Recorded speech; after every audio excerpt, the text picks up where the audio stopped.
Night Vision. Following clues left by our ancestors, we unbury the past to reveal a knowledge of unfathomable value, putting us just a little closer to our own true birthrights. From the secret history of a possible bloodline of Jesus Christ, a secret history of America's founders, to the secret history of extraterrestrial interaction on our planet, here to bring light to the night. Your host for Night Vision Radio, Renee Barnett.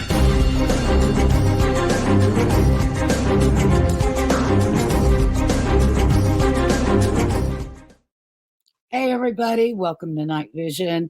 I am your host, Renee Barnett, coming to you from Los Angeles, back from France from a long extended trip. As you, if you've been watching the show, you know James Martin, our historian, and I have been trudging around the hillsides of France and exploring mysteries there and bringing them to you.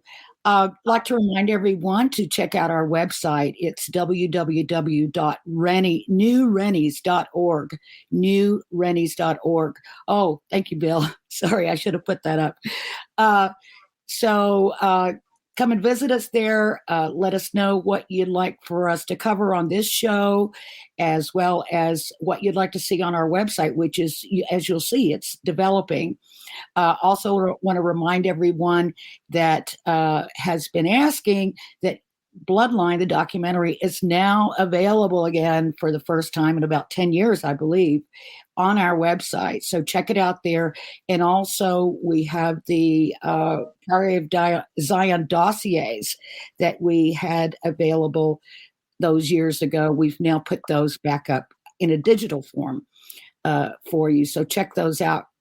But I'm really excited about tonight's show. I'm excited to have my guest on, someone that I've been familiar with now for a number of years because he actually did some work for us in the production of Bloodline. We asked him to, if he could, to look into Nicholas Haywood, who, as you all know, purports to be a member of that secret society of the Priory of Zion. So we'll talk about that investigation a little bit later in the show, probably in the second hour. But Ian's been involved in so many other things that are so much bigger than Bloodline was, even though that was a big deal for me. But I wanted to talk about Ian's new book that he's just released. And I'll just read a little bit from the website about that. Ian Withers rewrote the book on what it means to be a private investigator. He traversed the world recovering abducted children, gathering intelligence for left and right-wing regimes, and was jailed over a British Prime Minister's bad bet. Across 60 years, he chased down fraudsters, bugged leaders of international coups, and cracked open assassination plots. He tracked the IRA's Hyde Park bomber with a bluffed phone call. We're going to talk about that. And he located Jeremy Thorpe. So you guys might not remember this story, especially you youngsters out there. But Jeremy Thorpe was a British government official, and it was a big scandal. And Ian tracked down his illicit lover. And he also put his life on the line time and time again to return snatched tug-of-love kids, to return them to their desperate parents. So he went to, far-flung places to bring these kids back that had been abducted. It was largely parental abductions, I think, but we're going to get into all that and find out what kind of dangers he faced there as well. But first, let me introduce my guest, Ian Withers. Hi, Ian. Well, hi and good evening.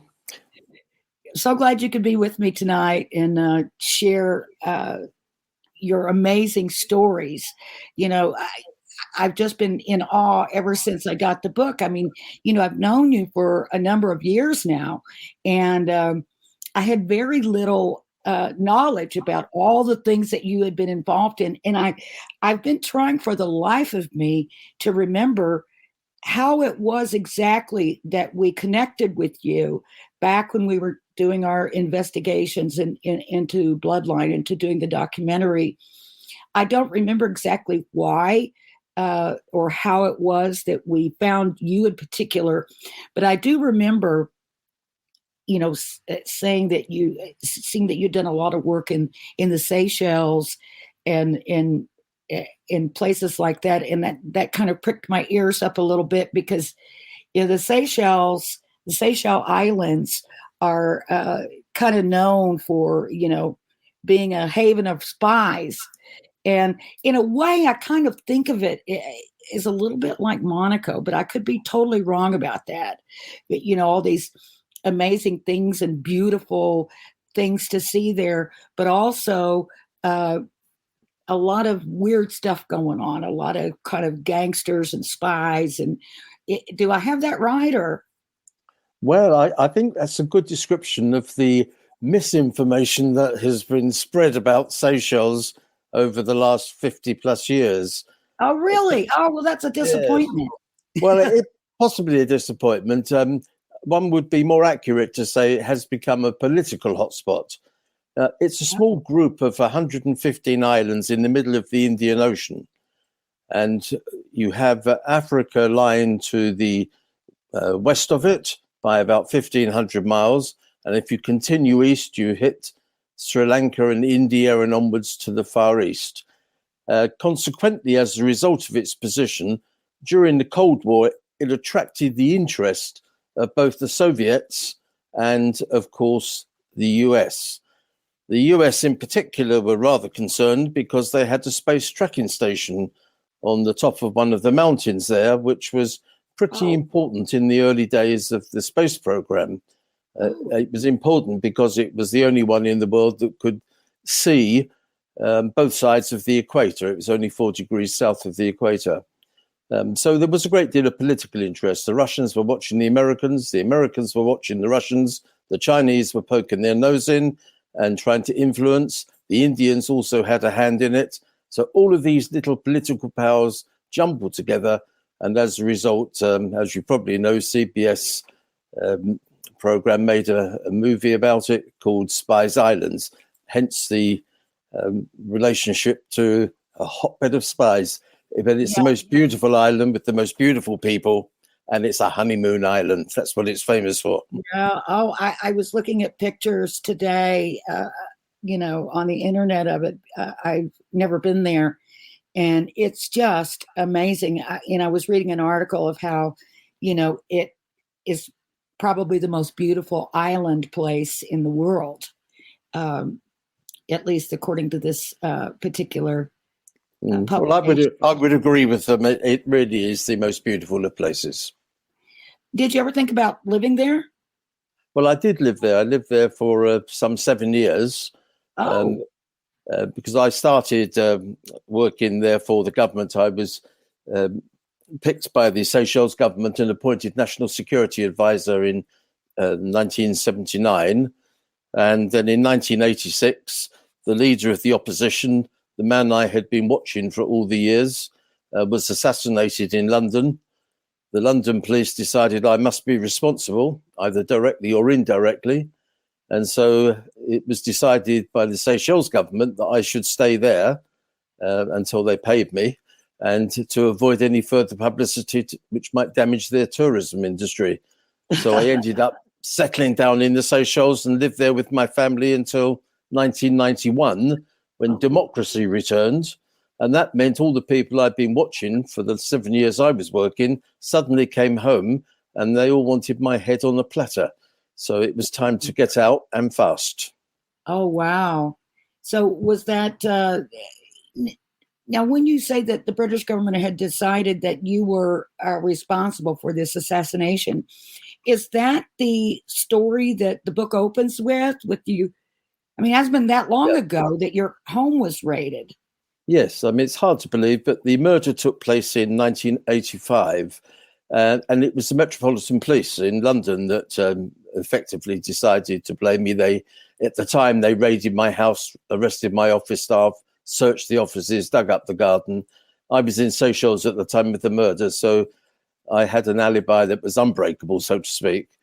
And throughout the time until 2018, I never heard a word from them. Despite my lawyers writing to them, telexing them, speaking to them, they never wanted to interview me. And all this, I don't know what, 30 odd years, I've been traveling backwards and forwards with an office in London, a home in London for a few years. They've never so much as asked a question. And suddenly, in 2018, they raided my house at 8 o'clock in the morning with about 30 men and searched everything, took away my computers and mobile phones, which didn't even exist in 1985.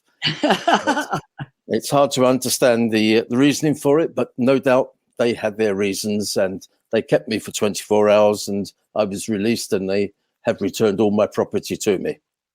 What was going on during that 24 hours? Were they questioning you? Yes, they basically had a series of questions. My lawyer, who was with me, advised me to say no comment to every question, but I made the decision that the best way to deal with this was to answer the questions.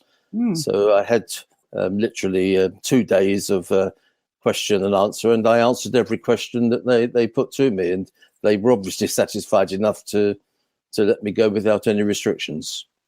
That's just crazy. And did they give you any indication why, after 32 years, they decided to come after you? Yes, they did. They told me that they had obtained new evidence, and it's kind of hard to explain it in a few words, but I'll try. During the time I was working for the Seychelles, I introduced a company to undertake some electronic surveillance to the Seychelles government. They asked them to tap the telephones of 3 or 4 people, Seychelles living in London, one of whom was the man that was subsequently murdered. In order to do that, I bought a house in the area with money provided to me by the Seychelles government. And although I never went to the house other than the day that I inspected it prior to buying it, they then have found the house. And during the course of searching that house, they found a fingerprint which they couldn't identify. So for many years, they sent this fingerprint around the world looking for identification. 2 years ago, and possibly 3 years ago now, they got a reply from, of all people, the CIA.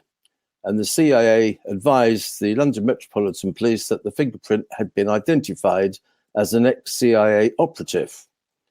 Well, as you can imagine, all ears pricked up, and they thought this must be a CIA-arranged assassination. There's no evidence of that, by the way. But I believe, I don't know, but I believe that the fingerprint of the man concerned, or the man concerned, was a friend of the contractor that was doing the electronic telephone tapping. And it was probably no more than that. Right. But it got a bit more complicated because the individual concerned was now deceased, so he couldn't be questioned. And it transpired on researching his history that the CIA had loaned him to British intelligence during the Falklands War, as a result of which he was based for a period of time, apparently in England. That was the reasoning they gave me for the sudden re-emergence of the inquiries. Wow. Now, so after you lived in the Seychelles for a number of years, and then, I mean, I've kind of got this picture of you, grabbing your family up and leaving in the middle of the night or something like that to get back. Was it like that, or how did you? No, not really. The president called me into the office one day and over a coffee told me that democracy was returning and it would be better for me to pack my bits and pieces and get the hell out of there. So I got my wife out immediately. I had 3 sons, one in South Africa at the time, the younger one with me in Seychelles, and an older one that was with me in Seychelles. I decided to take my chances and stay on. I developed various businesses by that time, not being quite ready for retirement. And I managed to sell one of the businesses to an English couple. Another one I had to abandon. It was a leased pirate vessel, and it was on an annual lease. So I just waited to the end of the year, then didn't renew. And the third one I eventually managed to recover some debts from it. And after a little while, I left on December the 2nd with my youngest son, and we came back to Ireland. Mm. Having said that, I must say that the democracy movement had come back and put posters over the Capitol with my picture and wanted, dead or alive, Ian Withers for the murder of their leader, Gerard Moreau. And the word alive had been crossed through with a big red line. So their desire was quite clear for all to see. Now, that brings me to something, because you mentioned your wife and your family. I mean, what was that like for her to be living with someone that had this kind of a career? I mean, I kind of imagine that you'd kind of have to be a special kind of person to put up with that. And it's sort of like somebody that maybe married to a rock star or something. Oh, my dog is making noises. Yeah, I think the reality is it's my second wife, and I married her, I suppose, after I'd been in this business for a number of years. And I had met her during the course of doing business and an investigation in Belfast. So she walked into it and it grew with us. So she was fully aware of the amazing travel situation I lived for so many years. Some months traveling to Seychelles every weekend, Friday night out, back on Monday morning, just to go to meetings with the government or the defence minister. So she was used to it. And when she came to Seychelles and we lived there, her background was as a casino operator, a dealer. So she was employed in one of the hotels there to open a new casino, which she did. It's a place called the Plantation Club, and trained all the staff and opened the casino for the hotel. So it was a big loss for her when she left, because she had to leave that job, and for me too. So we were in a strange situation. We were desperately sorry at leaving what had become a paradise lifestyle. But on the other hand, it was a new challenge to pick up the pieces back home in Ireland and restart the whole business again. Yeah. Now, was there ever a time when, you couldn't communicate with your family, that you had to be sort of incommunicado for security reasons or anything like that? Not really. One or two assignments that I had involved me getting locked up in, for example, in Argentina. I spent 7 days in a rather unpleasant place with no communications, not even with the British authorities, on the child recovery case for an American parent. But we overcome that, and we had a set pattern. So if I didn't call in, or any of our staff didn't call in, after 24 hours, we notified our Foreign Office in England. They would start the search and hopefully find you where you were and make representations to help out if you were stuck somewhere. I was very lucky. I got away with virtually all of the dodgy situations I managed to dig myself into. Was there ever a time when you felt like you were truly in danger, or that like, hey, this might be it? Yes, Argentina, I thought I was to be executed, and my colleague with me, we really thought we were going to be executed. This was under the old Argentine junta, the extreme right-wing president, who literally regarded anyone with an American passport, let alone a British passport, as being a CIA representative. We were looking for American children with American court orders, and as far as they were concerned, we were American spies, despite our British passports. And we really thought we were severely beaten. I mean, really? For months. Yes. Yeah, both my colleague and I.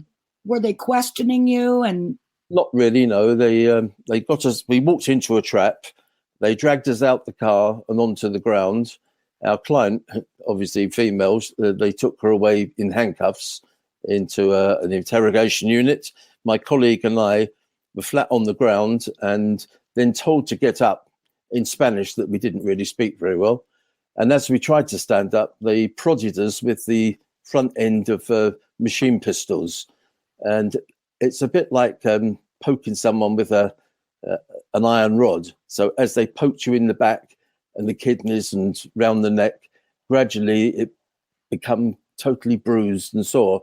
And each time we tried to get up, they forced us back down with these prods with the weapons, and then tried to make us stand up again. So this was all the way across the road, crawling into the police station. And when we did see each other after, the soul was very black, but when we come out into the daylight, I could see my colleague was literally black from the neck down to his thighs, absolutely black, completely bruised. Took a long time to get over that. Oh, I can imagine. And so how did you get out of that mess? Oh, so the luck of the British, or maybe it's the Irish in us. Yes, Yeah. the police officer, he wanted to treat us as kidnappers. The military wanted to treat us as spies. They wanted to take us to an interrogation centre. He wanted to keep us in the police station. So for 7 days, they fought over it. Eventually, as luck had it, the police officer won. We then went in to be interviewed, and he spoke a little bit of English. He asked me where I'm from. I said, I'm from Brighton in England. He said, really? My wife was an au pair in Brighton. It's a very nice place. And of all the luck, his wife's father was the local magistrate. So he told us if we were willing to trust him and plead guilty to an offence, that his father would make sure that we were got out the country. And we had to trust him because the whole thing was in Spanish. And we were charged with being in Argentina to work when we were on a tourist visa. And the sentence in court, once it was translated, was you must leave Argentina within 7 days. Oh, good. Relief. Now, I went back twice after that to complete the job. Oh my The first time I was refused entry, and the basis was I'd previously gone in on a tourist visa and was working. So I contacted the police officer. He cleared it. I went back a few weeks later and they met me at the airport, treated me like a VIP. I had dinner with the local mayor in the town concerned, and they presented me with a flag of Argentine police and a little shield, which I had in my office for years. gosh. Yeah. And we got the two boys back, and they're now living in Florida, got their own kids now. Yeah. And our client, their mother, who would be a lady of my own vintage in her low 80s, is still in touch with us. We get Christmas cards and messages on the regular basis. Oh boy. Were the kids really happy? They were delighted afterwards. Yeah. When we first saw them, the two boys, they'd been missing for 10 years. So they hadn't seen their mother for 10 years. A parental abduction. Still, Yep, father took them. Yep, And he father left took them. Yep. He took them when they were 3 and 2 years of age, and we found them when they were 13 and 12. So you can imagine we didn't even have photographs. So mother had to come with us. She went into the school that we found them in. The younger one, he went to his mother and was overjoyed. The older one ran off looking for his father. He's obviously been told to do that.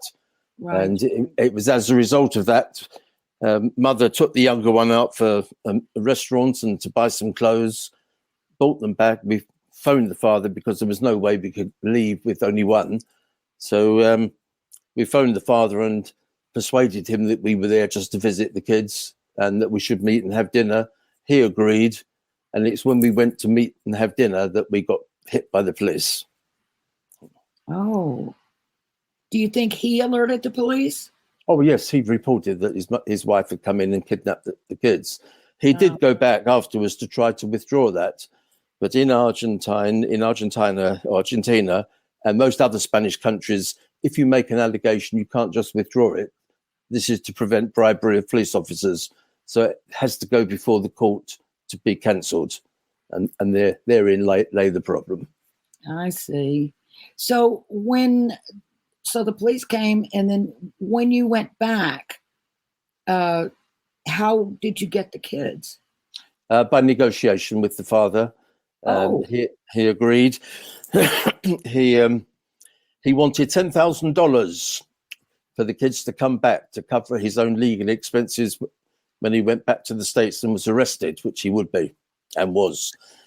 So I gave him a post-dated check, and he eventually delivered the kids to Miami. I picked them up in Miami, drove them back to Wisconsin, and on the client's instructions, we stopped the check. I was going to say, did you cancel the check? Oh yes, oh yes. Oh my gosh, that sounds so harrowing. What other countries did you go into on these rescue missions? Oh, well, so many. In South America, we've had. Did you go to the Middle East at all? We had a few in the Middle East, mostly Algeria, Morocco. The other Middle East countries were really too dangerous to make operations in there. Algeria, Morocco, Tunisia were feasible because we could use charter yachts. You charter a yacht in Italy, sail across the Med, anchor up as if we're tourists in the yacht, and then the mother would recover the child or the father, whichever way around it was, get back to the yacht. We'd get them on board, wait a few days so we didn't attract immediate attention, and then sail leisurely back to Italy. Wow. South America, quite a few, Argentina, Brazil, Peru, places like that. And then we done India, Africa, most of Europe. There's quite a lot. I think over the period, probably from about 1968 to 1980, when the Hague Convention became more prevalent, we probably were involved in probably over 500 cases. We recovered probably around, certainly the best part of 200 children. Wow. Israel was another difficult one. Greece, some very strange countries. Were there, I would imagine that there were some where you actually had to go snatch the kids and sneak back out. It wasn't always a negotiation, was it? No, not at all. The word snatch is what happened in the first place. A parent snatched their children from another parent. Right. Our role, and we only took on the role. No problem. Once the court had made an order, we would only act for the parent that had parental rights. Right. And so once they had that, our job was firstly and primarily to locate. That's what was our role. On some cases where there was no legal opportunity, i.e. a country which did not recognize foreign court orders or had paternal rights in that country, such as Mexico, where the fathers had complete rights to the children, then you had to look at the alternative. If the parent decided they wanted to recover their children, we tried to facilitate that to enable them to get in and out safely. And we saw that as our role. So we never touched a child, never picked up a child. That was only ever the parents. And our job was merely to try and get them out safely. I see. So you were kind of locating and then escorting them for security purposes and helping them navigate. Precisely. Exactly. I mean, that did lead to the planning of operations, because somebody that's had their children taken by a parent, they're not always in a position where they can sit down and logically plot how they're going to get into a location and get out again. So that kind of aspect, we would deal with that for them. And obviously keeping a careful eye on the security and the safety. Yeah. Just a quick reminder, in about a minute, we're going to, the YouTube live stream will be ending. But if you want to continue watching, or if you just want to listen, go to the website, kgradb.com. Join the members area and you'll be able to see everything. We've got a lot of exciting stuff coming up, particularly in the second hour. We're going to be talking about the Priory of Zion, Nick Haywood, about God's banker, Roberto Calvi, and his strange murder case, as well as a lot of other things. So if you see, if you're watching on YouTube and it goes off, hurry on over to the website, kgradb.com, and continue watching or continue listening, whichever you prefer. So, yeah, you were involved in some pretty high-profile cases, some more deeply involved than others. But I noticed, and I don't think this is in your book, this particular case, although there are a lot of wonderful and exciting stories in the book. But I had asked you, I believe, if you had any knowledge about the so-called Profumo affair that was happened in the early 60s in England, which, basically was said to have nearly brought down the British government. And in some ways, I guess it did. And it involved a young woman by the name of Christine Keeler. And she was having a relationship with John Profumo, who was Minister of Defense. Is that correct? That's correct. And but interestingly, at the same time, she was also dating a Russian. Was he a Russian spy? No, he was a Russian attaché at the Soviet embassy. Oh, I'm sure he was a spy. No. Well, I think we can assume that all Russians in embassies everywhere are spies. That's right. That's right. And then I guess the whole thing somehow became public, and it became a huge deal because here was the Minister of Defense. Plus, he was married at the time, so this was a clandestine affair. And then when it comes out, she's also seeing this Russian. It's a big deal.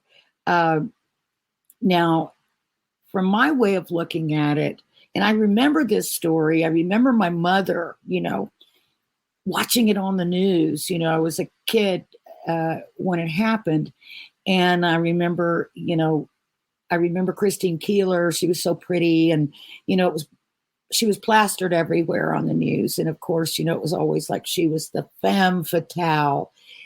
But what I've sort of come to feel in later times was that, she was just a young girl. She was 19, I believe, at the time.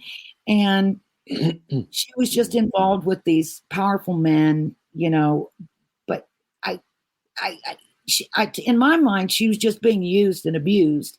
And then, a lot of the really bad publicity and legal issues came down on her head, when I really think she was just a young girl caught up, in this lifestyle that she was living.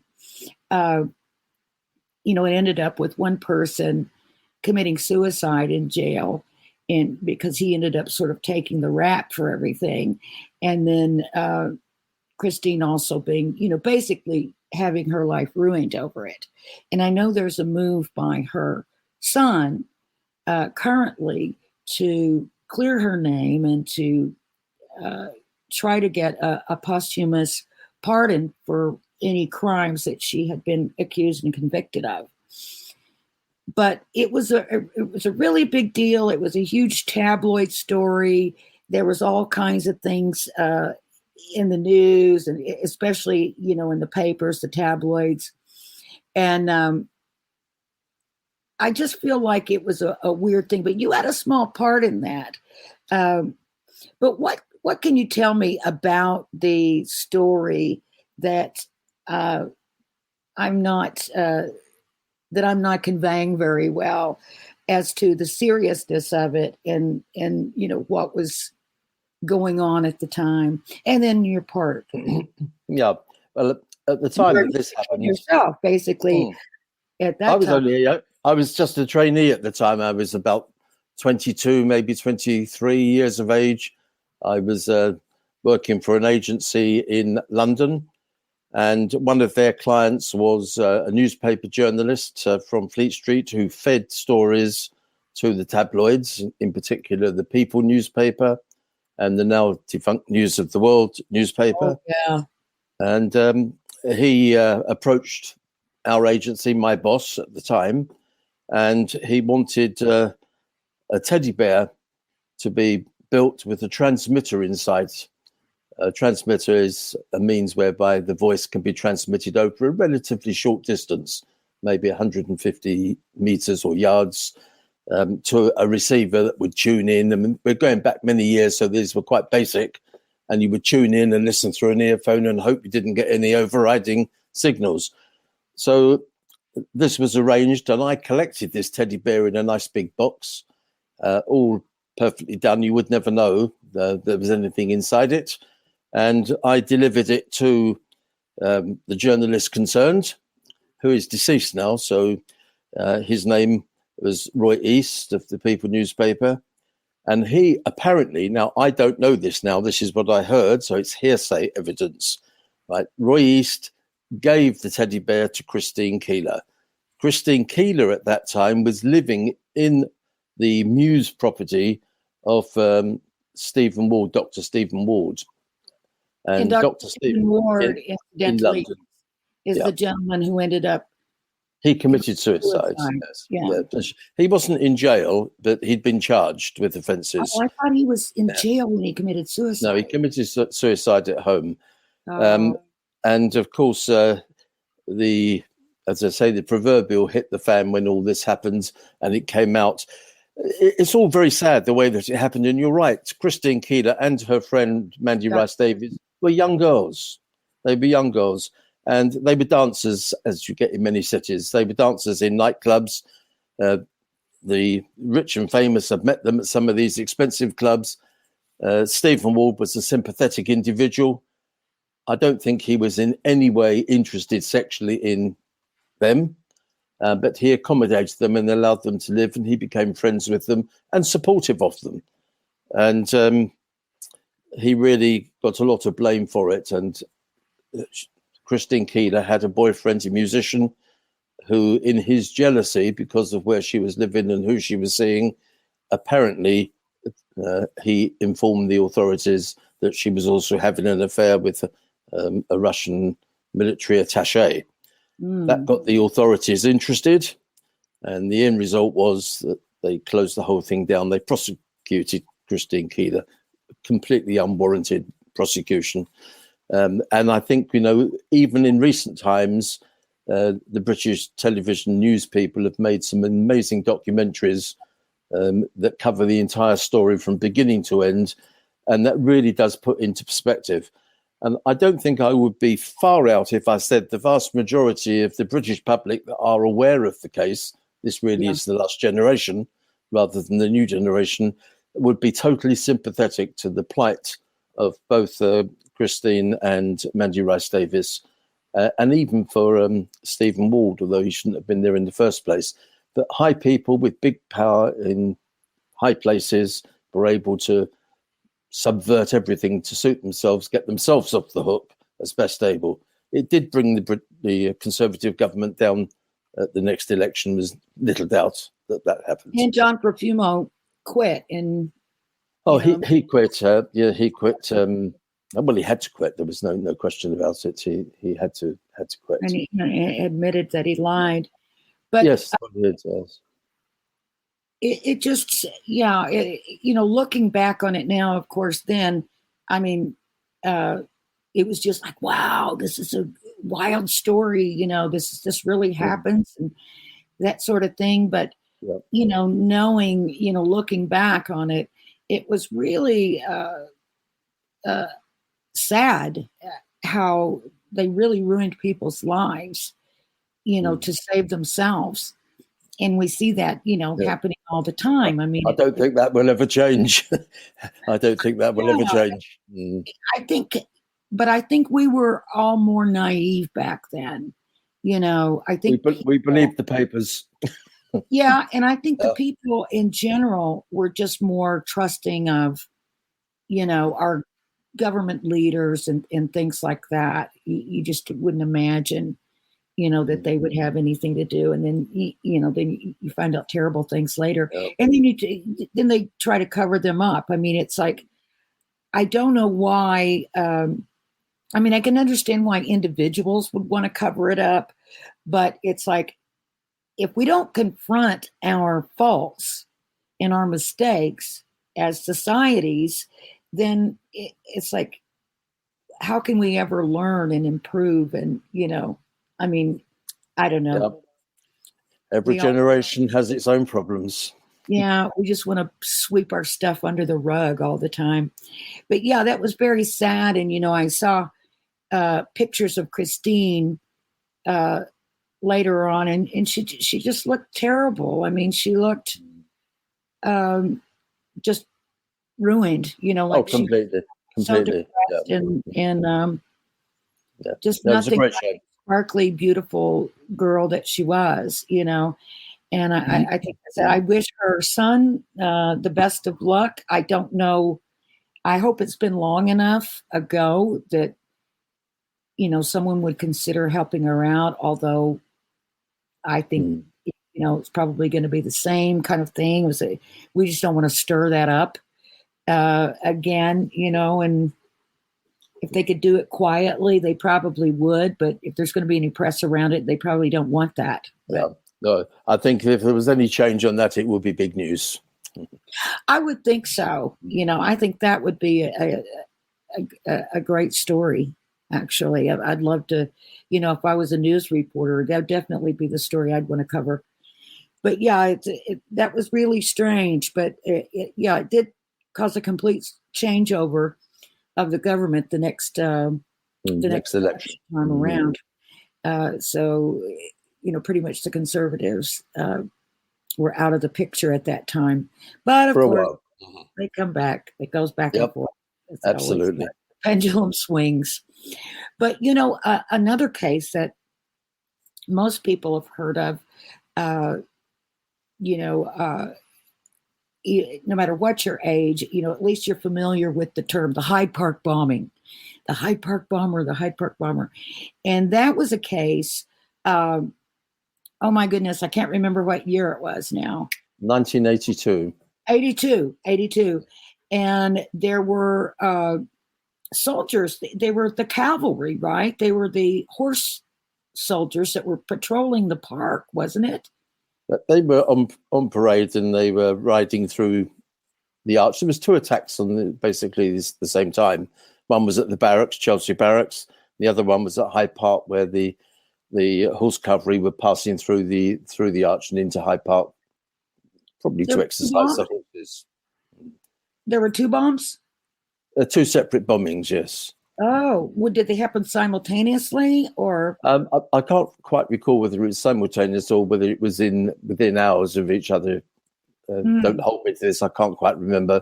The Hyde Park one was the one I had a direct interest in as a result of the work I was asked to do for the Sunday Times. And so now, not only, soldiers were killed, but also their horses. Yeah. And, it was a horrible situation. Horrendous. Absolutely horrendous. It was mass slaughter. Absolutely terrible. Yeah. It was a terrible picture, but that's what it was like. It was absolutely awful. And I'm not sure who this guy is, but I might recognize him. That looks very similar to how I used to look a few years ago. On the job. So I must say that is not in the UK. That is in the USA. Oh, that picture was? Yes. Oh, I thought that was on the job. I wouldn't be walking around in the UK carrying a handgun. That would definitely not be accepted. No, I was licensed in Maryland for a number of years as a PI, and I had a permit for a concealed weapon, and that was me on an advertising item there. Oh, I see. Now, when the bombing happened, it was attributed to the IRA, right? The IRA claimed it, and it was undoubtedly the IRA. And so, how did you get on the track of this guy? How did you know who to look for? Well, I didn't. The fundamental story, and you need to know the little bit of the background to appreciate how I became involved. The offender, John Downey, was identified fairly quickly. So the anti-terrorist police wanted John Downey. He had escaped from the United Kingdom and was taking refuge in the Republic of Ireland. Requests were then made by the British government to the Irish government to locate him and hand him over. The Irish government couldn't find him. The British government didn't believe it, and represented through the Office of the Attorney General, they asked the Sunday Times, one of our major Sunday papers, who had done a lot of work on IRA and Irish political matters, to see whether their people, i.e. their reporters or contacts in Ireland, could find John Downey without any involvement from the Irish authorities. The object was to embarrass the Irish government and therefore push forward the Anglo-Irish agreement. The Sunday Times then contacted me. Their journalist, Barry Penrose, very well-known journalist, contacted me, asked me if I was up for the challenge. It was a challenge then because if you were working against the IRA, you were making yourself a target. So that's why he called it a challenge. So I took on the challenge, and as it transpired, I found him very easily with just a single phone call. And having found him, we sent somebody down to photograph him, which we did. And the photograph was published in the Sunday Times that Sunday, immense embarrassment to the Irish government, an uproar in the British House of Commons, who were demanding that the Irish government should have been more cooperative. So from there, a year later, the Anglo-Irish agreement was signed.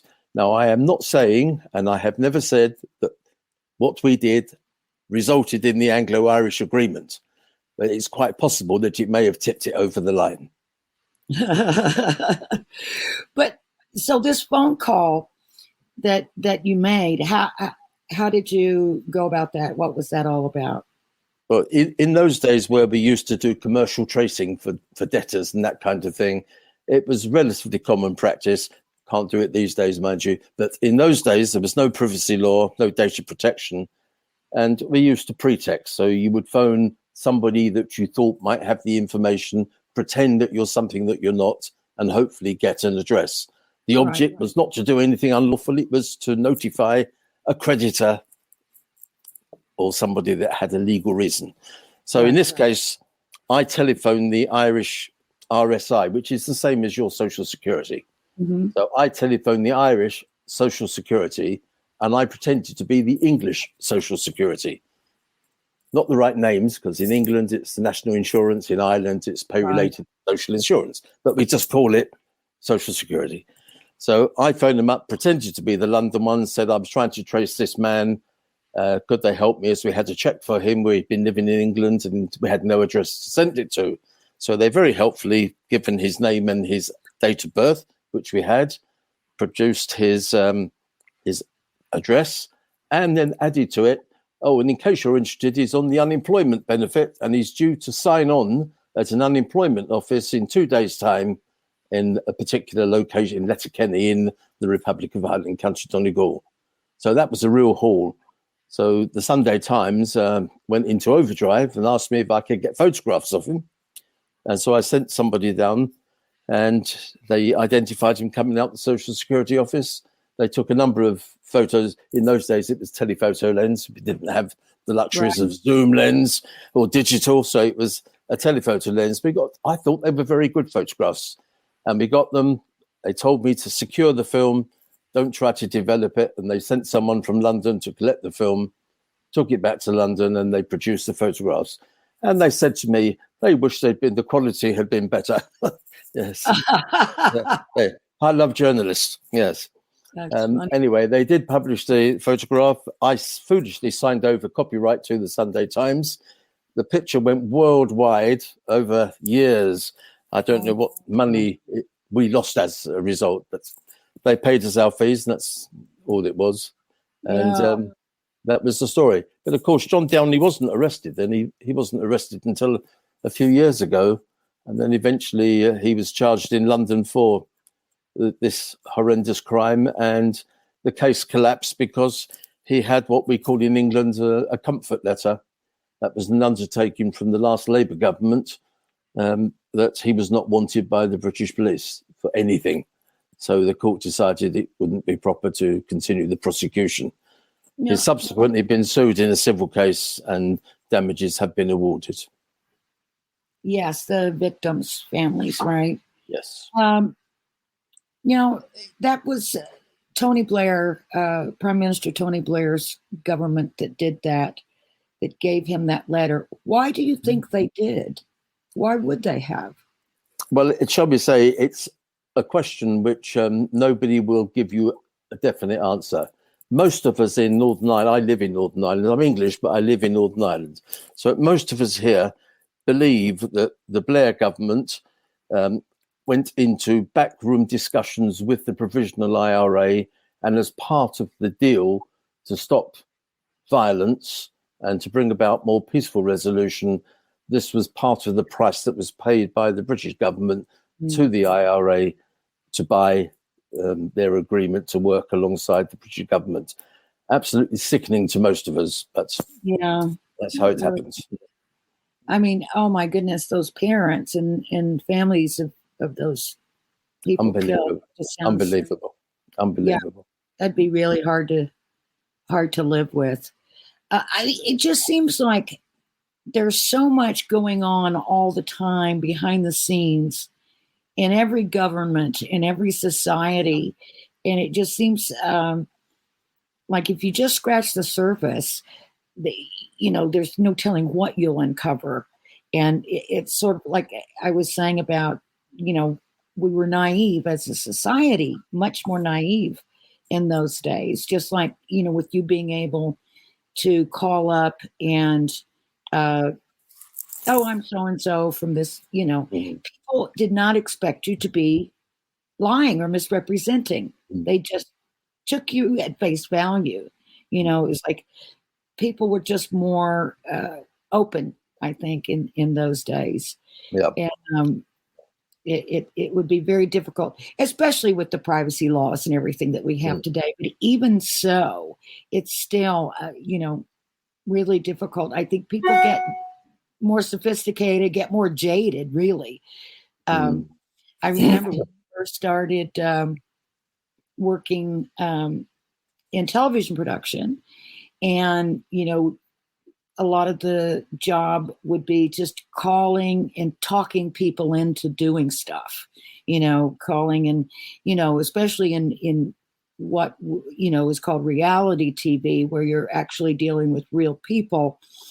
You're always wanting them to come on and tell their story or show their stuff or whatever it is, that you're trying to get them to do. And I remember when I first started, it was so easy to talk people into things. But, 10, 20 years later, I remember it got more and more difficult every time. People became more sophisticated. It was not so exciting or so unusual to be, called to be on a TV program or something. It's like people got much more savvy and more demanding. And, it was really difficult. And I think that sort of goes down the line. I think it'd be really hard to pull off some of the things that you were able to pull off then. I mean, it's a different world now. Yeah, I think, if you're quite right. People were much more open and you could ask questions and they would answer them. But there wasn't the consciousness that information had a value.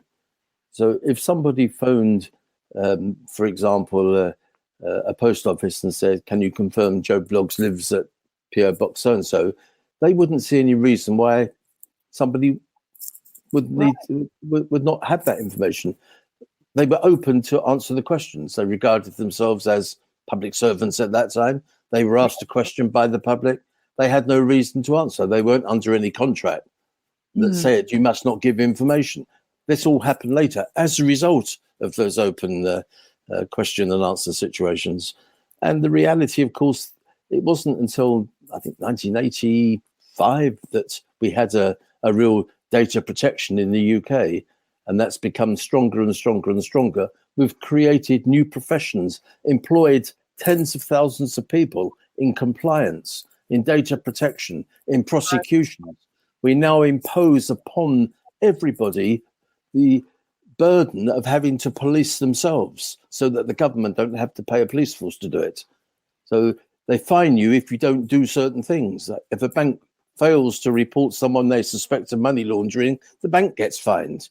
Right. But the government don't actually have to pay a police force to go around the banks to do the job of an independent investigator. So it's a change in society. Whether it's for good, I don't know. I'd rather question it, but there we are. There you go. Yeah.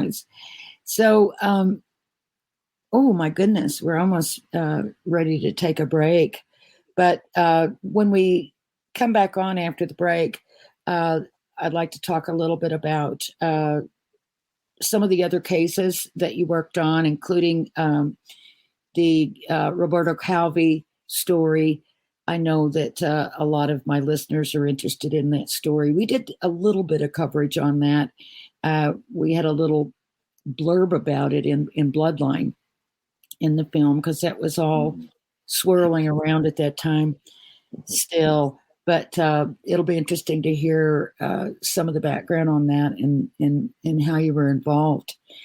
But so are you, when was it? About 3 years ago when that raid was conducted on your place and they took you into jail?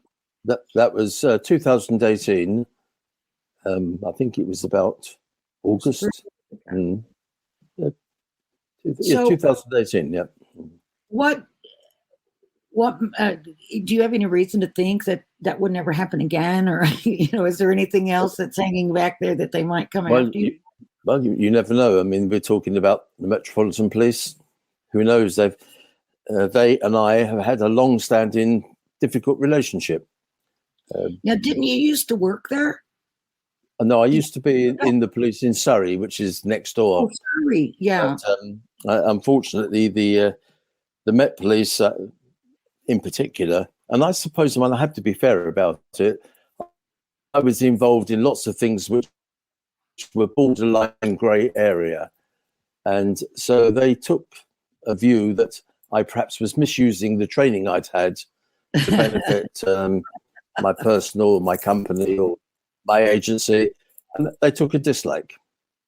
I see. I kind of gathered that from the that's the way it was, I'm afraid. Yep. Well, we're going to take a quick break. We'll be back in about. I don't hold it against them.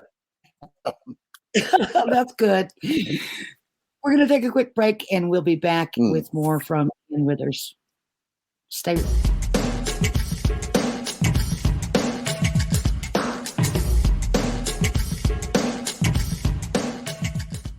Hey members, the new KGRA DB app is now available on iOS and Android devices. Gain on-demand access to any KGRA DB programming. Download any show directly to your mobile device to listen or watch on the go. Go to the App Store and search KGRA DB. I don't want to talk about it.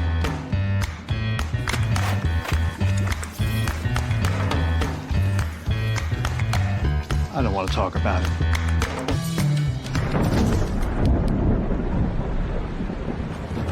Families don't have to talk about everything, but they should talk about how to plan for an emergency. Get tips and resources to make your family's emergency plan. Welcome to the new KGRA digital broadcasting website, thekgradb.com. Here you'll find great new content, including the KGRA Classics, great shows from our archives. You'll be able to see the show times and information so you can see what show is currently on air.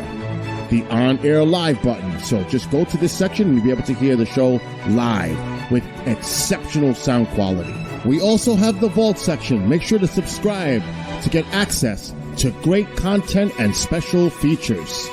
We have the make content for our latest news and events, so make sure to sign up and you can be part of our forum. So make sure to check out the new KGRA digital broadcasting website, thekgradb.com. We look forward to seeing you there, and we hope that you enjoy the new website.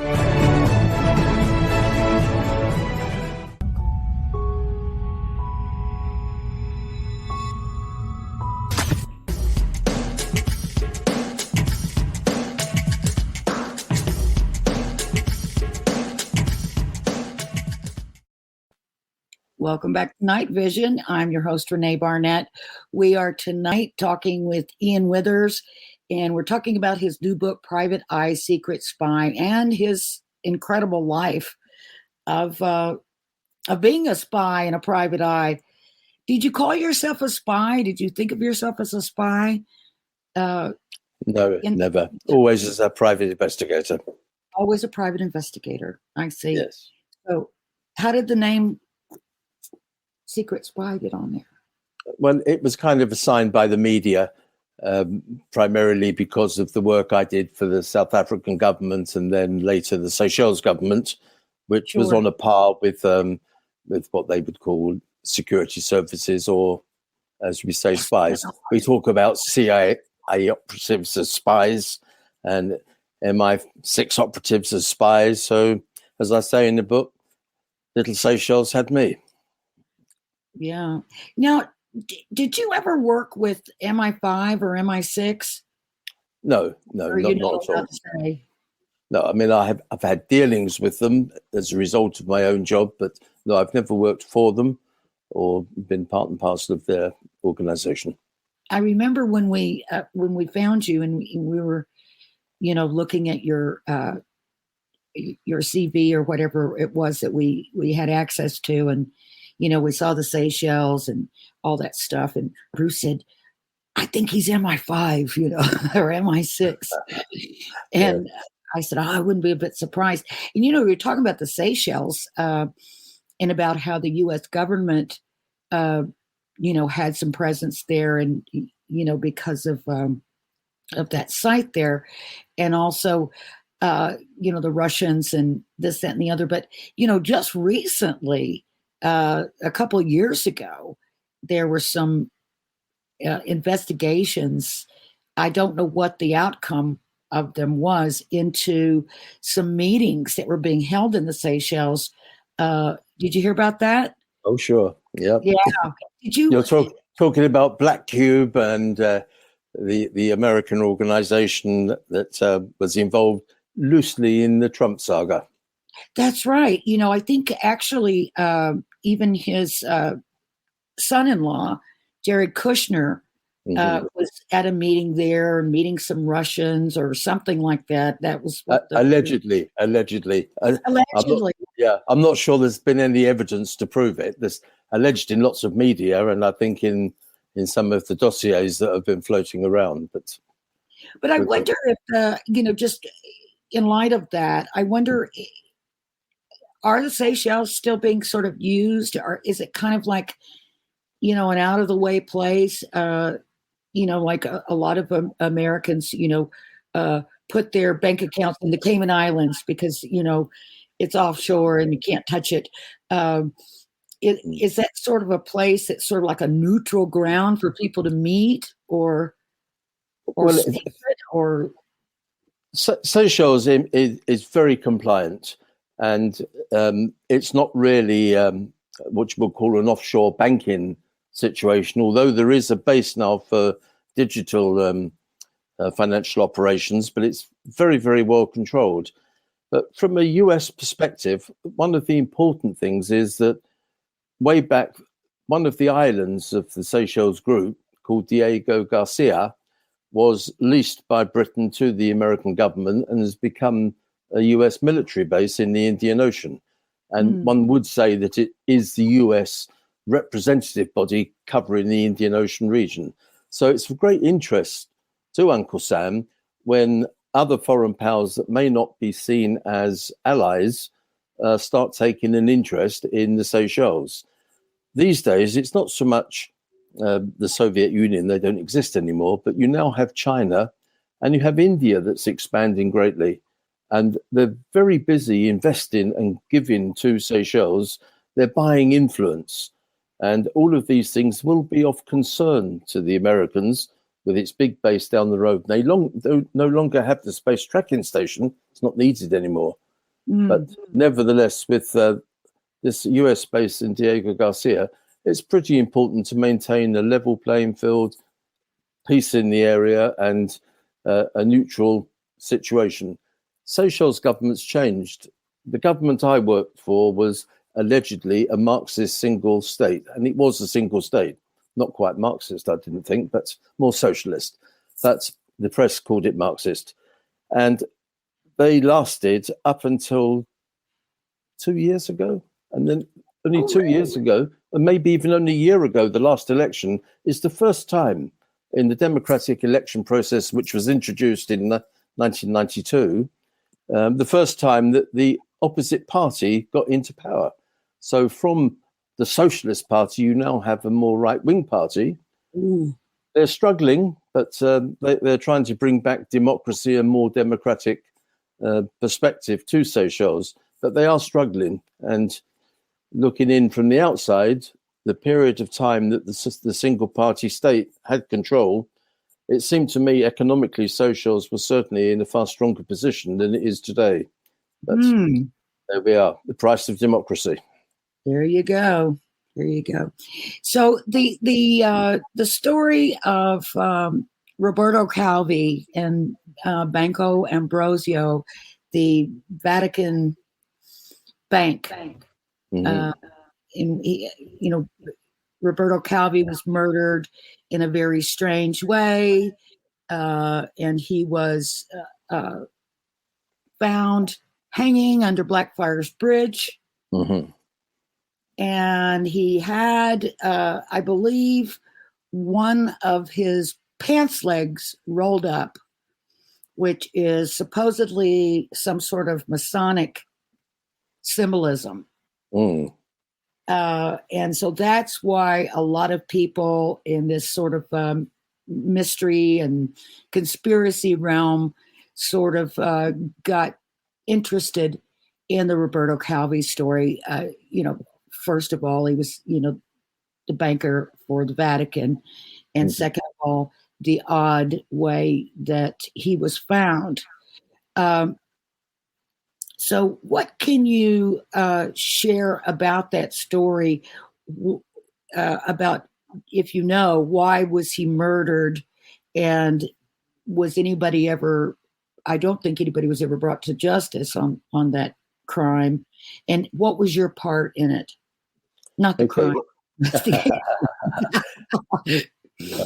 Well, just to put it into perspective, Roberto Calvi was the so-called Vatican banker. Mm-hmm. And it is alleged that I think it's something like $1.5 billion disappeared, along with Roberto Calvi, who went on the run and ended up in England, where, as you say, he was found hanged under Blackfriars Bridge. The initial thoughts was it was suicide. This was quickly discounted by the City of London police, not the Metropolitan City of London police. And it was a relatively open case. I believe that 5 people were ultimately charged with his murder in Italy, but they were all discharged. The case was thrown out. So one can't say that they were guilty or connected in any way at all. My involvement wasn't direct. My involvement was in one of my roles as security advisor to the government of Seychelles. I had to check people that wanted to invest in the island. So if somebody wanted to come to Seychelles and buy a business or invest in a business, then one of the jobs I had was to background check them to make sure that there was nothing hidden in their background which might be of risk to the government, i.e. such as somebody that was going to overthrow the government. I got called in when an Italian gentleman arrived in Seychelles, wanted to invest some millions of dollars in a tuna plant, and in oil exploration. And he was Italian. His name was, should I mention his name? Perhaps not at this stage. He attracted their attention, and I did a background on him. I found he was using a variation of his legal name, that he was a resident in New York City. He was Italian. He was wanted in Italy for an alleged murder. And he was a senior member of the so-called P2 Masonic Lodge, along with Berscoloni, who was the Premier of Italy. Yes. I then found out that the gentleman concerned had previously been an Italian Secret Service senior officer, and one of his successes was when the Red Brigade in Italy kidnapped a US general, and held him for ransom. The man I'm talking about subsequently organized his rescue and rescued him. The Americans then decided to reward him, and they gave him a right of residence in the United States, and they gave him a Panamanian passport that, to all intents and purposes, was a legal transit document. What then transpired to be of interest once we started to investigate him was that he was in London at the same time as Roberto Calvi was killed. That was interesting. So what we did, under the instructions of the Minister of Defence of Seychelles at the time, we prepared a file which we submitted to the City of London Police. They in turn passed the information to their Italian colleagues, who, now they had his address in New York and the name he was using, then made a formal request to the US authorities to extradite him to face trial on a murder charge. And as soon as he got back to New York, my US colleague, business partner at the time in Maryland Investigators, kept surveillance on the apartment in New York. When he arrived back there, the extradition unit of New York Police Department were informed. They picked him up. He was held in New York, I think, for over a year. He fought the extradition, so it was over a year. And eventually he went back and he was sentenced to life imprisonment. He has now been released, and he's now living, this is why I haven't named him, he's now living in Italy again under his own name.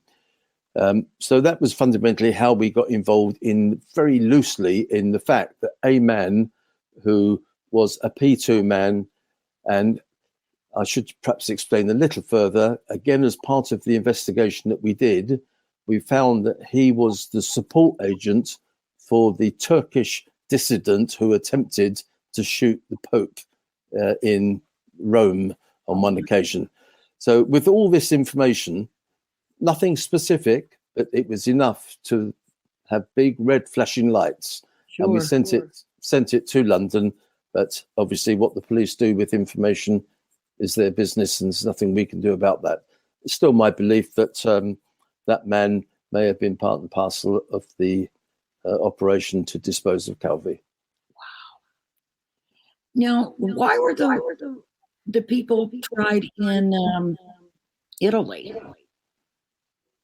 The crime was committed in England, right?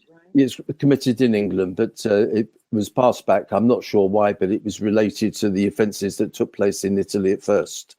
So I think they had the right to try them. I see. So if the English police don't want to extradite them to stand trial in England at British expense, then there's nothing to stop the Italians trying them themselves. It's their nationals. But he was never tried for the Roberto Calvi. He was tried for the other murder. As far as I'm aware, yes. I mean, I need to research it, but it is all public information now, so you can read it. Obviously, he was sentenced to life. And the man we're talking about, that was quite open data. The murder that he was tried for was not Calvi. That was a previous alleged murder that took place in Italy. But he was convicted of that. He was convicted of that and sentenced to life imprisonment. Life imprisonment, of course, doesn't really mean life. We're not outside the United States. Our life imprisonments on this side of the Atlantic tend to be less than life. You get out. In American terms, the life imprisonment could be 3 lifetimes. Life can be life here. I mean, there's only a few people in the UK that are in prison for very, very few. A long term. Yeah. Fred and Rosemary West. Well, Fred's gone, but Rosemary, she'll still be there. Exactly. But there may come a time, you see, with all this human rights situation, finite sentences is determined to be fair, infinite sentences are determined to be unfair. Mm. There we are. Yeah. I've definitely noticed that the prison sentences here in the United States are much lengthier than other countries. I'm a big crime buff, and so I watch a lot of crime. Interesting to note that despite those long sentences, it doesn't actually reduce crime. That's right. Absolutely. And also, I guess it doesn't give people really any incentive to improve themselves or, try to be better, make changes. I think it's just a hopeless situation. If you're in there for life, there's no other way to get out. I don't know. Although some people seem bad enough that I think they should be, kept for life. People, repeat offenders, serial killers, people like that. I think, maybe a whole life term isn't out of the question, or shouldn't be. Yep. But, again, when we were working on the film Bloodline, it's been a long time ago now, so I'm trying to recall exactly how we managed to track you down and get hold of you. I don't know if it was Rob Howells, our senior researcher, who knew something of you. I just don't recall. I don't know if it was me. I just don't remember. But I think the first contact we had was from Guy Burgess. Would it be Bruce Burgess? Bruce Burgess. Yeah, I think that was the first contact we had, and my recollection is his email said that he'd been referred. So somebody must have referred him to us. I'm going to ask him if he remembers how that came down.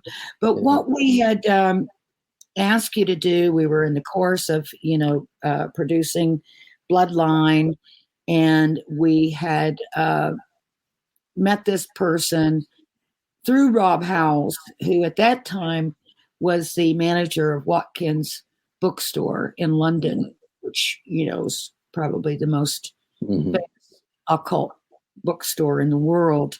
And he dealt with a lot of antiquarian manuscripts and texts and things like that. And this gentleman used to come in and buy a lot of those, at great cost. And he got into conversations with them. He began to feel like, that this guy was a Priory member. And over time, he was able to get confirmation of that, at least according to this gentleman. His name was Nick Haywood. And I'm sorry I don't have any better pictures of him, but he's a pretty mysterious guy. So what we met him in the Midlands, in Derby, in Midlands Hotel. And he walked in, and we didn't know who we were waiting for. Bruce and I never met him or anything, and we didn't know what to expect, or if we were being set up or what, because we had some strange things happen during the course of the filming. People sort of following us and bugging us and things like that. So we were a little bit nervous, but he comes in and he says, "I have 1 hour for you." And so he sits down and we start, firing questions at him and asking him things. And we ended up sitting there for 6 hours that day. And I think he, from what we gathered, he was interested in speaking with us because of what we were doing, of how far we'd gotten in our investigations and that sort of thing. But I also really felt like there was something going on there. I asked Bruce and Rob both afterwards. We were at dinner afterwards, and I said, "Didn't you feel like, there was some kind of a psychological thing going on there?" I felt like I was almost like in his brain and he was in mine. It was a very odd thing, and they were going, no. But I really feel like he was using some kind of technique on us, something like, cognitive interview or something that, I don't know if you're familiar with that term, but I know a lot of agencies like the CIA and people like that use these techniques in interviewing people. because it's a way of sort of extracting information from people without them actually realizing they're giving it up. But I felt like there was something strange going on there. And it was really, really odd. And then we just tried to find out, more about him. We knew that, or at least that he purported to be the adopted son of Sir Harold Heywood, who was in charge of the Prince's Trust for Prince Charles. And but that's about as far as we could get. We understood that he was born in St. Albans, couldn't really get any traction on any of that. So we wanted to try to find out, if we were being totally led down the path or whether there was some legitimacy to him and if there was anything, that could be found out. And so that's how we ended up getting in touch with you. So can you just talk a little bit about your experience? I know we interviewed you a little bit for the film, and I know it was an unusual situation that you ran into and tracking down information for Nicholas Heywood. So can you talk about that? Yeah, so from my recollection, the task that we were given by you guys was to establish any history we could of Nick Heywood in the UK. And as in the United States, the vast majority of normal legal people are going to be on record. You guys, you have your databases and you can look up addresses, dates of birth, names. You can identify people and you can look at their address history and all the rest of it. It's much the same in England, not quite the same mechanics, but it's much the same in England. If you give us a name and a date of birth, no matter how common, we should be able to find something on that individual. Nick Heywood, on the other hand, was rather different because he doesn't appear on any UK database. There's no birth records for him. We found no adoption records for him, although I'm not saying he wasn't adopted. It could be a private adoption, so it may not be on public record. There was no electoral registration for him, no address history, no credit history, no pre-credit, such as obtaining a mobile phone or a telephone. The companies run credit checks. It doesn't give you a bad mark. It just confirms that your name and your address match, so they're not being ripped off. Absolutely nothing on this guy. And then, of course, they had a whole series of letters after his name, which really didn't mean very much to anybody. Yeah. What about tax records? Nothing? Nothing. Absolutely nothing. No records at all. In order to establish tax records, he first of all has to have a national insurance number and a tax reference number. Now, these numbers are not open data, but they're accessible.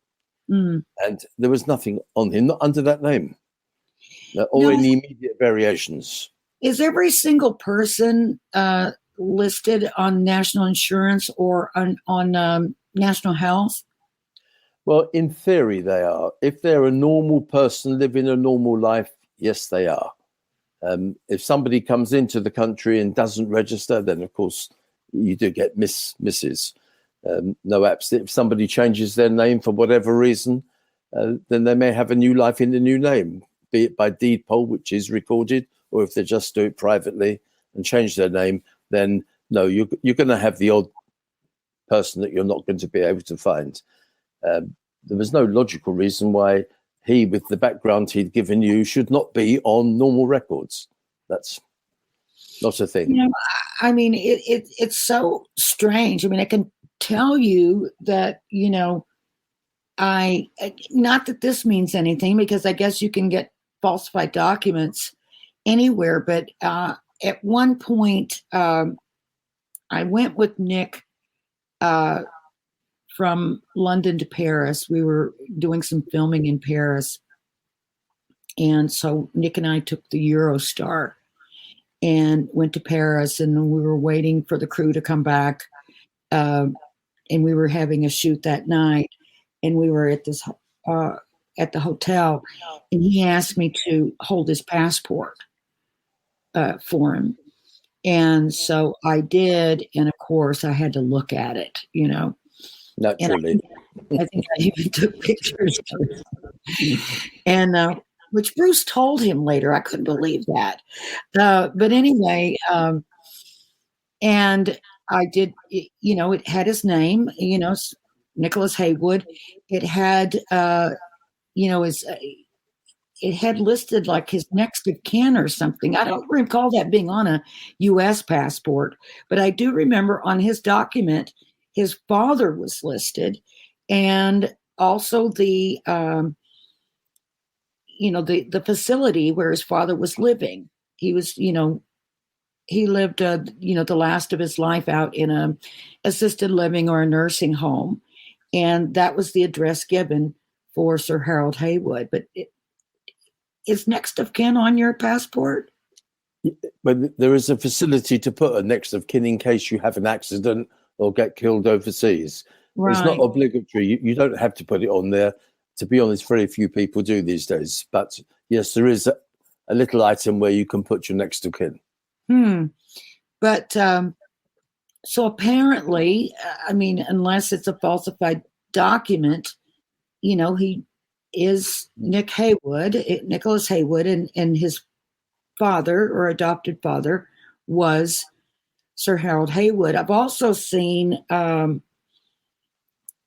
letters from Prince Charles to Sir Harold and also to Nicholas after Sir Harold passed away. Actually have copies of those where, he sends his condolences and says some nice things about Sir Harold and all this kind of stuff. But I just can't figure out why we can't find out anything more. About.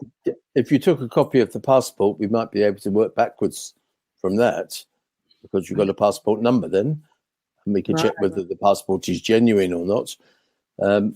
There could be a lot of reasons, but and without seeing it now, it would be difficult to say. Yeah. Oh gosh, I have to figure out if I still have it somewhere. It's probably on some device or something. At the time we were doing this for you, and even today, you can't actually get information about somebody's passport without a court order or under GDPR or data protection privacy laws without their consent. So it's not open information. But if you have a passport number, then we can work backwards on that and find out whether that number exists. Right. Which is the first stage. Is it a genuine passport or not? Yeah. It's just so frustrating. I just wonder, how in the heck, I knew where he lived. I knew his address, This must be after we were working then, because you never had any of that at the time we were instructed. Yes, I did have an address later for him.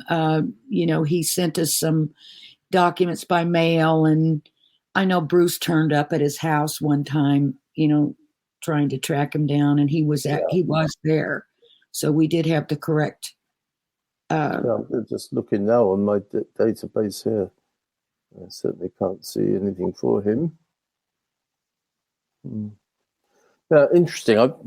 If you do find that passport, if you let me just scan a copy to me, and I'd love to have a look at it. Oh gosh, I hope I can find it. But I did send a picture of it to Bruce too, so I can check with him and see if he still has it. Yeah, it would be interesting. Yep. Yeah.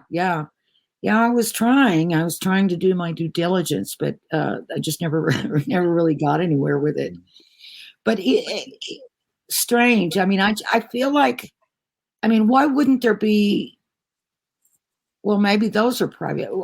I don't know how it was back then when you were looking, but what about his adoption records? If we adoption records, I think the same in the States. They're just not open. Those are absolutely locked up. It's only now that we're looking at laws to make it easier for people that have been adopted to access their own records.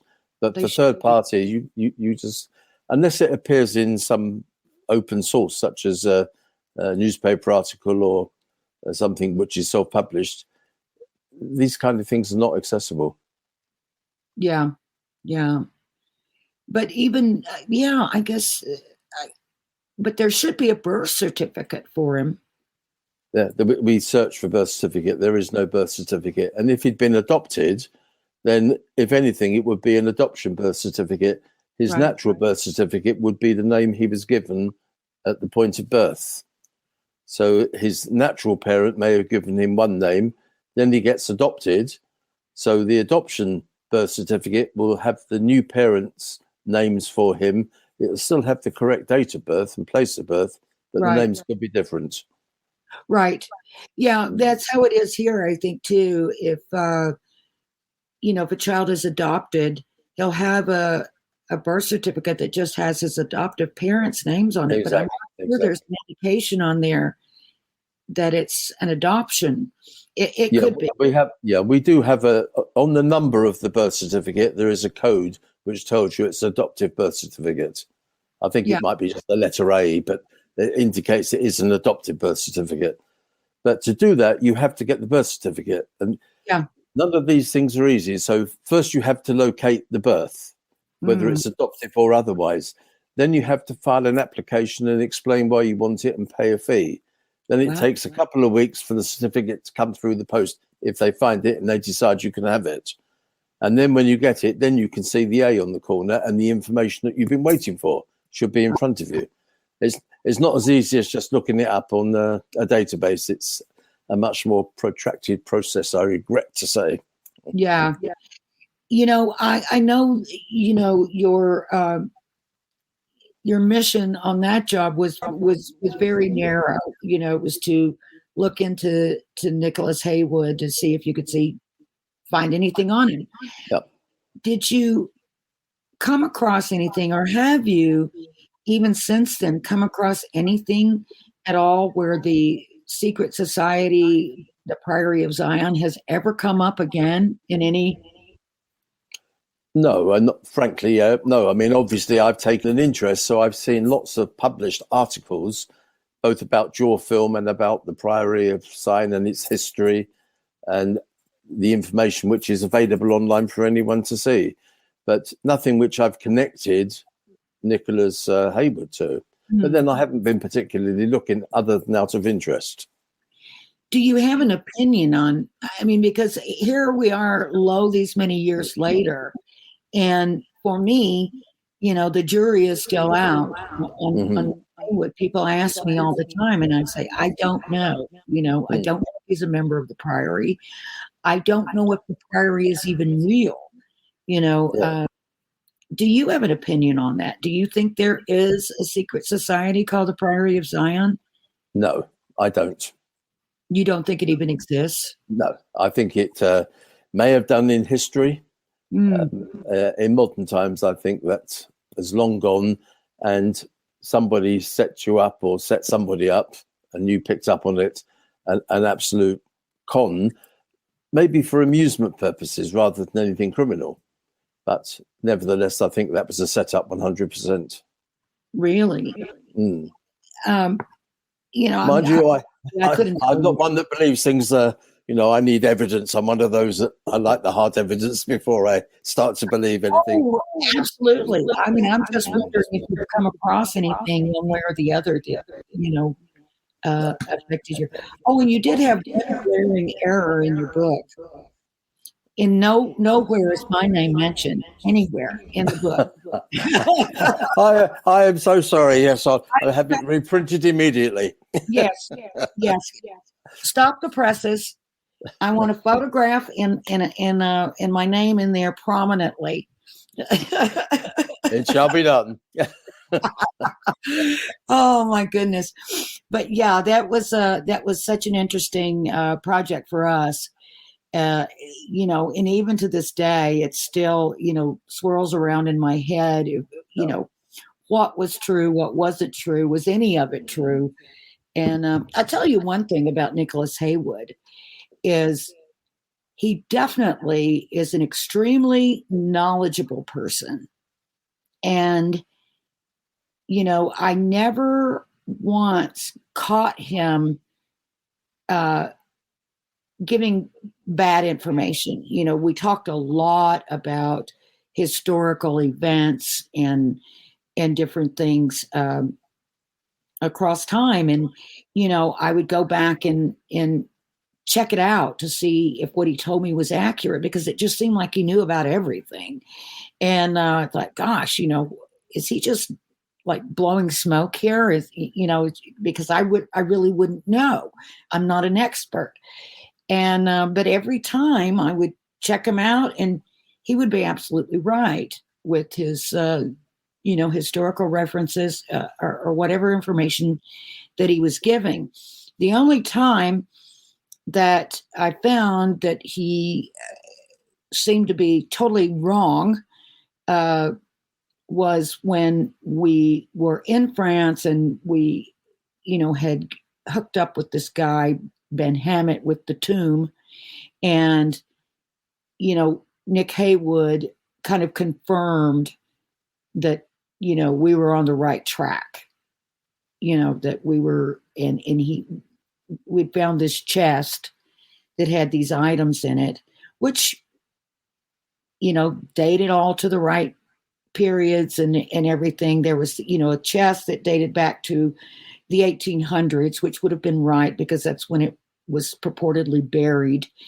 And there were these first century Jerusalemite articles in it, a bowl or a cup, an alabaster vial, and some coins and things. So those we had dated, took them to the British Museum, had archaeologist Gabby Barkey from Jerusalem, who's in charge of the temple sifting project, widely known, came over and met us in London, looked at the items, got very excited about them. So they were what they purported to be. They were first century Jerusalem items. But you can purchase items, in the various markets, black markets and other markets.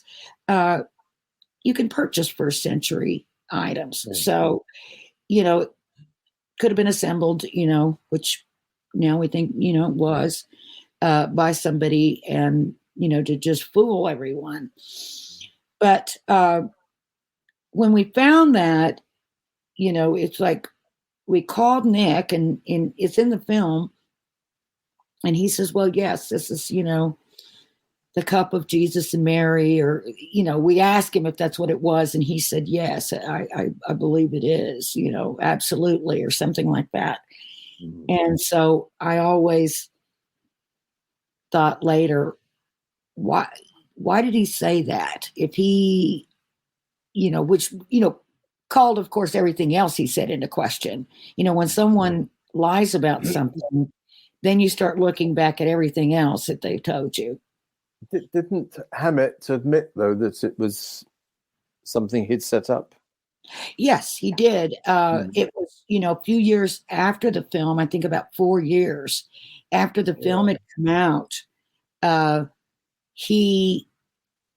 got an email from him, and he said, by this time, I had already, for about a year, been thinking, I think he's lying. I think he's made it up, Mm-hmm.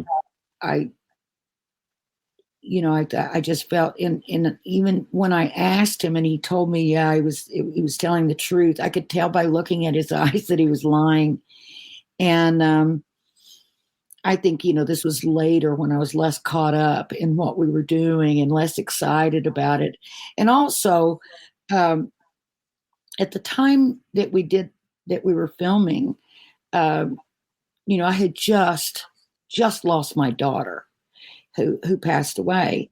And at that same time, his teenage son was ill and actually dying of cancer. So I really bonded with him over this, our children and grieving. And, I knew what was coming down the road for him, even though at that time he didn't want to face that his son was dying. I could tell his son was dying, and I knew he was getting ready to go through the same horrible thing that I was going through. So I think I was a little bit more gullible than normal at that time. And I just thought he wouldn't do that because, that he wouldn't be dishonest. We had this thing, my daughter had just died, I dedicated the film to her. I would never have done that if I was thinking it was something, that was a hoax, and his little boy, was terminally ill at the time.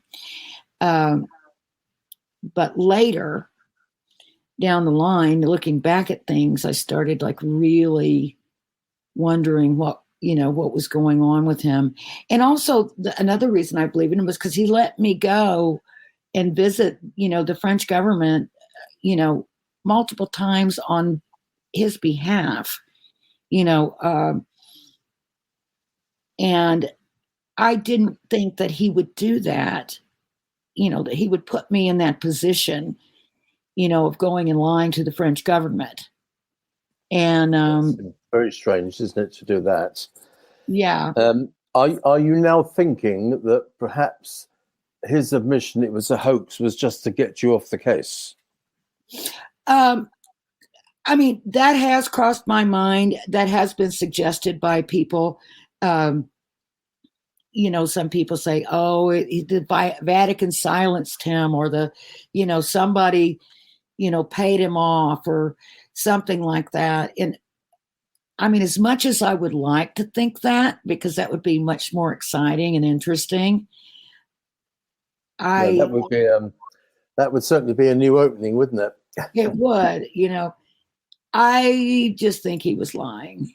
I don't know. But, obviously, he fooled me one time. He could be fooling me again.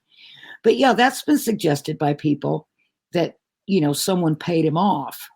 That, if it was an actual site, then, someone could have contacted him and said, let us have exclusive access to the site, and we'll give you X amount of dollars.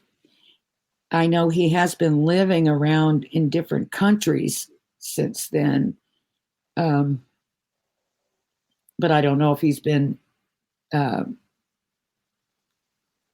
on a lot of money, or I don't really know, because I, cut off contact. What did you say Nick's father's name was? Harold Haywood. Sir Harold Haywood. Mm-hmm. It was Sir, was it? Yeah. Yeah. I'm just looking to see if I could see anything on him. I'm sure there's a lot. Yeah, there should be. Yeah, I'm sure there's. Yeah. He died. Yes, yeah, I've got him here. Character, yes. Died age 86. Well, I've discussed with you privately some of my suspicions about that whole situation, but it's nothing, that I want to go public with right now. Sure. No, I appreciate that. Yes. But, as far as Sir Harold goes, yeah, he was strictly legit in what he. Oh, yes. No, I can see whole history of him here. Yeah. It's all very, very, very mysterious. But yeah, I don't know if there's a possibility that, he was telling the truth the first time and now he's, not telling the truth. That would be very exciting. But I doubt it. I kind of doubt it. The other thing is because, of course, we found out that he had perpetrated or tried to perpetrate another hoax actually before the hoax. Earlier one. Mm-hmm. Yeah, he tried to fake the Loch Ness Monster, and he got found out by the Loch Ness Society. Not the first, and he won't be the last. But I'll tell you, the thing that really tipped me off, or that made me really start thinking, oh no, he's lying, was it was a couple years after the film had been released. And, I was taking tours of people over to South France over there, to that same area, going to these same locations and things where we covered in the film and others. And I had him going with us on the tour to be, to give his, stuff about his tomb and everything. And one night we were there and we were sitting out on the deck, and he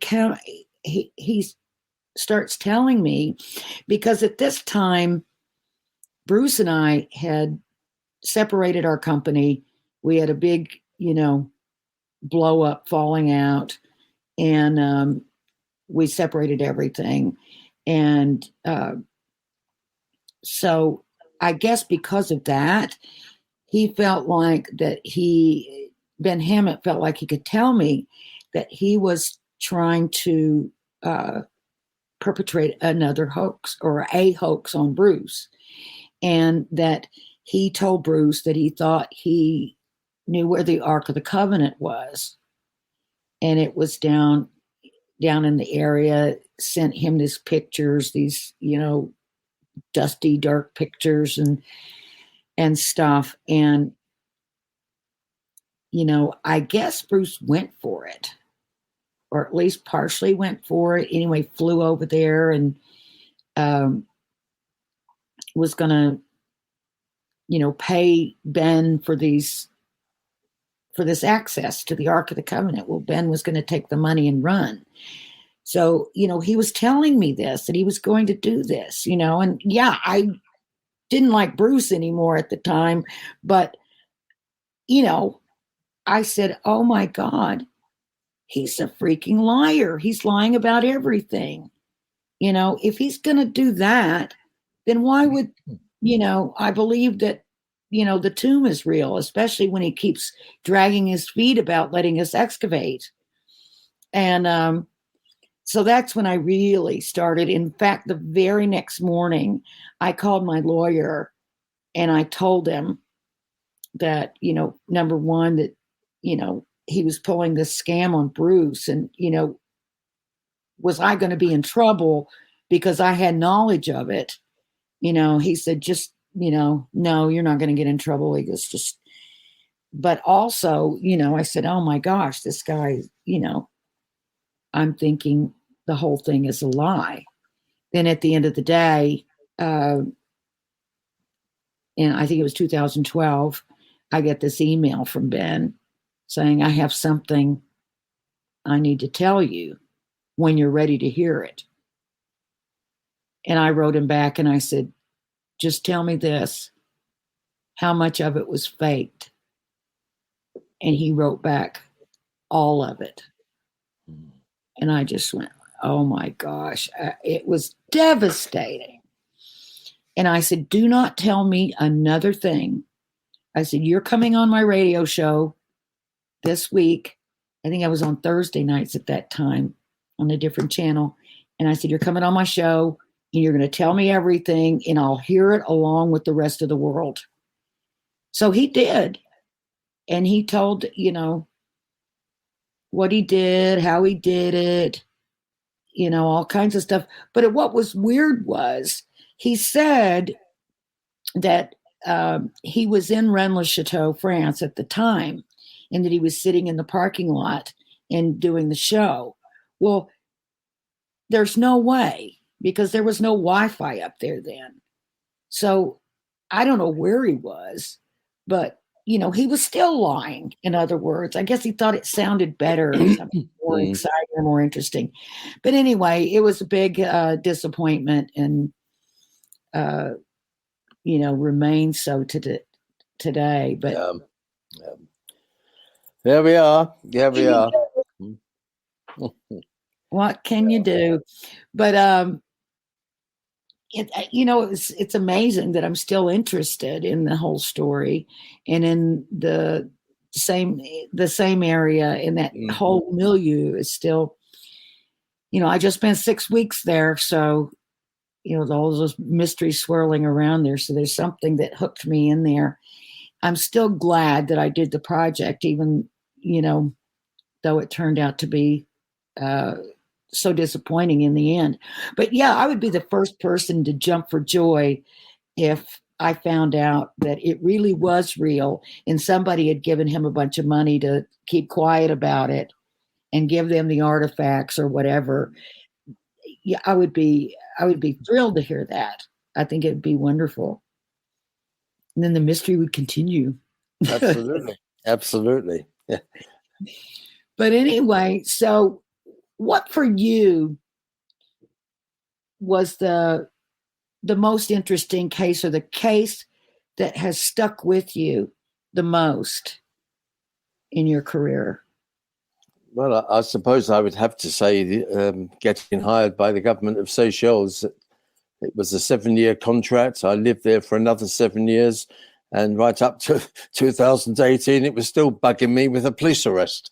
So that was definitely the most interesting, the most rewarding, and the most challenging case for somebody with my background. I mean, suddenly I was thrown into trying to elicit information about what people were going to do.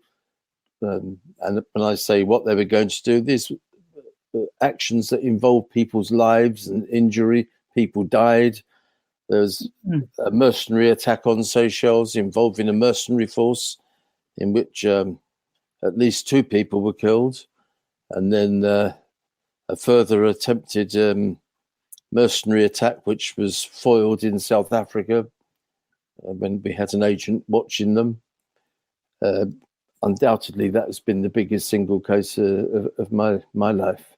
And in a way, I retained or helped the government of Seychelles stay in power.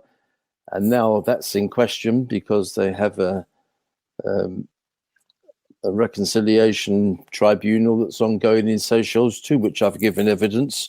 And that's examining numerous allegations of human rights abuses by the Seychelles government that I worked for. Although, as I said to them, that I personally never saw, witnessed, or had any suspicion of any such abuses. And a lot of the allegations, of course, may turn out to be unprovable or unproven. The rest of the world's governments recognize the Seychelles government that I worked for all of those years, and they retained power from 1977 until 2019. Wow. Even 2020. So that was undoubtedly the most challenging, certainly for the young person I was at the time, and with the experience I had at the time. It was the most amazing opportunity and a huge challenge with grave responsibilities. Do you miss it? Do you miss being out there, and are you just like, I've done it? Yeah. Well, having lived out there for 7 years afterwards, you get what's called island fever. You live in paradise, and paradise can make you a little insulated from the rest of real life. So in a way, I was glad it came to an end in the way that it did, because it kick-started me into restarting my life at, I was 50 years of age, 52 years of age. And to restart literally from nothing is quite a hard ask. And with the help of my son that works with me in the business, we kicked this back into action and rebuilt it. It was a job which was a once-off, and yes, I miss Seychelles and I miss the lifestyle of Seychelles, but they're happy memories. Generally speaking, they're happy memories.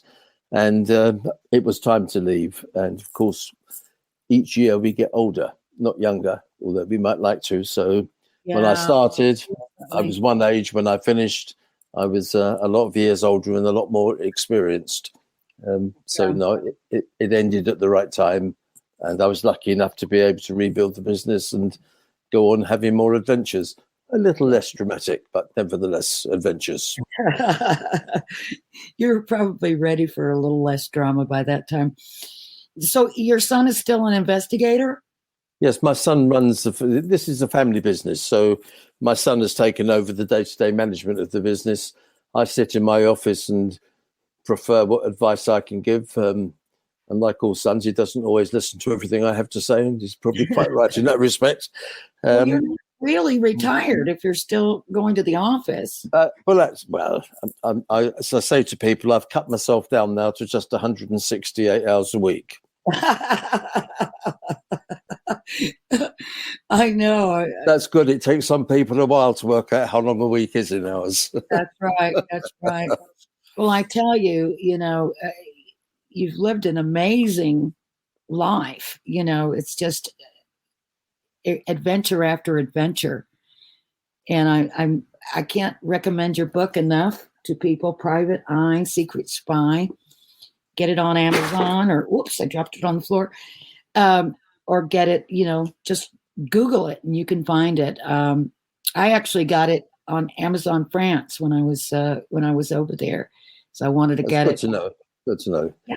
Yes. Amazon I believe France, you can get it in any bookshop. Can order it from their suppliers, and it's usually 24-hour delivery.